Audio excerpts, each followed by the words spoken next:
خارزمی پیغمبر اکرم سے یہ حدیث نقل کرتا ہے کہ حضرت ختمی مرتبت صلی اللہ علیہ وآلہ وسلم آپ نے فرمایا کہ لو کان الحلم رجلا لکان علیٰ، اگر حلم اور بردباری کسی مرد کے پیکر میں ہو، کسی مرد کی شکل و صورت میں ہو، تو وہ حلم اور بردباری علی ہے۔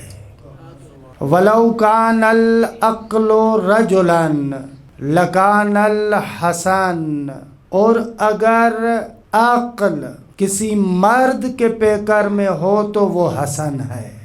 وَلَوْ كَانَ السَّخَاءُ رَجُلًا لَكَانَ الْحُسَيْنُ، اور جود و سخا کو اگر انسان کے پیکر میں ڈھال دیا جائے تو حسین بنتا ہے۔ وَلَوْ كَانَ الْحُسْنُ شَخْصًا لَكَانَ فَاطِمَةٌ بَلْ هِيَ أَعْظَمُ، اور اگر حسن و جمال کو پیکر دیا جائے تو وہ پیکر فاطمہ کی شکل ہوگی۔ پھر آپ فرماتے ہیں بَلْ هِيَ أَعْظَمُ، بلکہ اس پیکر سے بڑھ کر ہے میری بیٹی۔ امام حسین علیہ الصلاۃ والسلام کے جود و سخا کو انسان کیا بیان کرے۔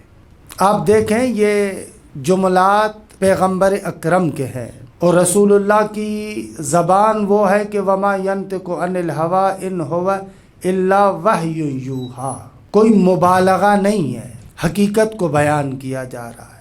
تمام اہل بیت تمام کمالات کے مالک ہیں، لیکن جب خصوصیت سے کسی ایک صفت کو فوکس کیا جاتا ہے، بیان کیا جاتا ہے، تو اس کا مقصد یہ ہوتا ہے کہ یہ صفت، یہ کمال اس ذات کے اندر اپنے اوج پر ہے، اپنے آخری نہائی کمال پر ہے، کہ یہ صفت یہاں پر بارز ہو رہی ہے۔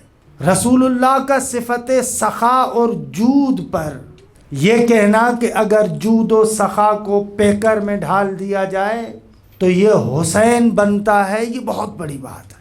اصلاً یہ تمام عالم صفت جود کا مظہر ہے۔ سر تخلیق صفت جود و سخا کے اندر پنہان ہے۔ کیوں خدا نے کائنات کو بنایا؟